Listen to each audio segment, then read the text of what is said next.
बात महाराष्ट्र की। आज महाराष्ट्र के सीएम पद को लेकर जारी सस्पेंस खत्म हो सकता है। सूत्रों के हवाले से खबर आ रही है कि बीजेपी देवेंद्र फडणवीस का नाम तय हो चुका है।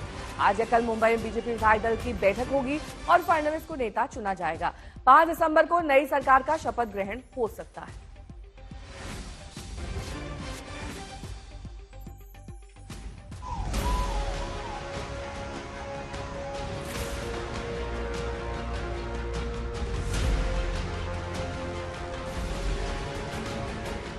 तेईस नवंबर महाराष्ट्र विधानसभा चुनाव के नतीजे का ऐलान। महाराष्ट्र में महायुति को प्रचंड बहुमत। 8 दिन बाद 2 दिसंबर महाराष्ट्र में अब तक नहीं बनी सरकार।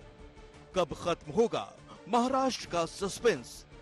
क्या सियासत के सबसे बड़े सस्पेंस से आज उठेगा पर्दा? जी हां, हर किसी के मन में यही सवाल है। महाराष्ट्र के चुनावी नतीजे के बाद आज से दूसरा हफ्ता शुरू हो चुका है। क्या आज खत्म होगा सस्पेंस? क्या आज महाराष्ट्र के नए सीएम के नाम का ऐलान हो जाएगा? सीएम को लेकर जारी अटकलों के बीच कार्यवाहक सीएम और शिवसेना नेता एकनाथ शिंदे ने एक बार फिर बीजेपी के पाले में गेंद डाल दी है कि ये सरकार जो है ये जनता की आवाज वाली सरकार है। जनता को जैसे सरकार चाहिए वैसे सरकार मिलेगा। मैंने बुधवार के दिन पूरी तरह मेरी भूमिका स्पष्ट की हुई है। आदरणीय प्रधानमंत्री जी, आदरणीय गृह मंत्री अमित भाई और भारतीय जनता गृह मंत्रालय को लेकर के कोई मांग है क्या आप लोगों की? भारतीय जनता पक्ष के अध्यक्ष नड्डा जी जो मुख्यमंत्री पद के बारे में तय करेंगे उसको मेरा पूरा समर्थन मैंने ऑलरेडी दे दिया है। बताया जा रहा है कि सत्ता के बंटवारा का फार्मूला तय नहीं हो पा रहा है। शिंदे कथित तौर पर नाराज बताए जाते हैं। मुंबई में शुक्रवार को ही महायुति की बैठक होने वाली थी, लेकिन शिंदे अचानक अपने गांव चले गए। अब वो सतारा से लौट आए हैं और उम्मीद है कि आज सस्पेंस से पर्दा उठ जाए। इस बीच बीजेपी सूत्रों के हवाले से बड़ी जानकारी बाहर आई है। बीजेपी सूत्रों के मुताबिक महाराष्ट्र के नए मुख्यमंत्री के तौर पर देवेंद्र फडणवीस का नाम तय हो चुका है। आज या कल बीजेपी विधायक दल की बैठक में उन्हें नेता चुन लिया जाएगा। सूत्रों के मुताबिक शपथ ग्रहण समारोह मुंबई की आजाद मैदान में 5 दिसंबर को होगा, जिसमें पीएम मोदी भी मौजूद रहेंगे। लेकिन अभी ये तय नहीं है कि 5 दिसंबर को सिर्फ सीएम और डिप्टी सीएम ही शपथ लेंगे या मंत्रिमंडल के दूसरे सदस्य भी पद और गोपनीयता की शपथ लेंगे। आमच्या महायुतीचं सरकार स्थापन करायचं एवढा निर्णय झाला। भाजपचा मुख्यमंत्री होईल तोही निर्णय झाला। राहिलेले 2 पक्षाचे 2 उपमुख्यमंत्री होतील हाही निर्णय झाला। नए मंत्रिमंडल में किसको क्या मिलेगा फिलहाल ये तय नहीं, लेकिन अटकलें तेज हैं कि एकनाथ शिंदे के बेटे श्रीकांत शिंदे को उप मुख्यमंत्री बनाया जा सकता है। सूत्रों के मुताबिक शिंदे गुट डिप्टी सीएम पद के साथ गृह, उद्योग और शहरी विकास जैसे अहम मंत्रालय पर दावा कर रहा है। हमारे सांसदीय नेता का चयन होता है तो वो तो बैठक होगी। केंद्र से निरीक्षक आते हैं, नाम लेकर आते हैं और नाम लेने के बाद उसकी घोषणा अधिकृत रूप से होती है। कब तक होगी सर? देखो 5 तारीख को अगर शपथ है तो 5 के पहले हो जाएगी, क्योंकि 6 को तो नहीं हो सकती, तो 5 के पहले हो जाएगी। तो उठने वाला है सस्पेंस से पर्दा। पर्दा उठने के बाद कहानी अनुमानों के मुताबिक होगा या कोई ट्विस्ट दिखेगा? आज तक ब्यूरो। दिपेश त्रिपाठी मेरे सहयोगी इस वक्त तमाम जानकारी के साथ मुंबई से जुड़ गए हैं। हिमांशु मेरे सहयोगी दिल्ली से जुड़ गए हैं। लेकिन सबसे पहले दिपेश, आपका रुख करते हुए मुंबई में क्या कुछ चल रहा है? क्योंकि अभी तक ये कहा जा रहा था कि बीजेपी का प्रचंड बहुमत आया है, 2 तारीख को शपथ ग्रहण हो सकता है, लेकिन अब 5 तक ये टल गया है।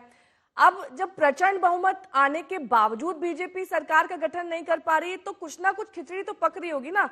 एकनाथ शिंदे को भी सैटिस्फाई करना है, देवेंद्र फडणवीस भी कहीं ना कहीं उनका नाम तय हो गया है, तो सबको साथ लेने की एक कवायद है।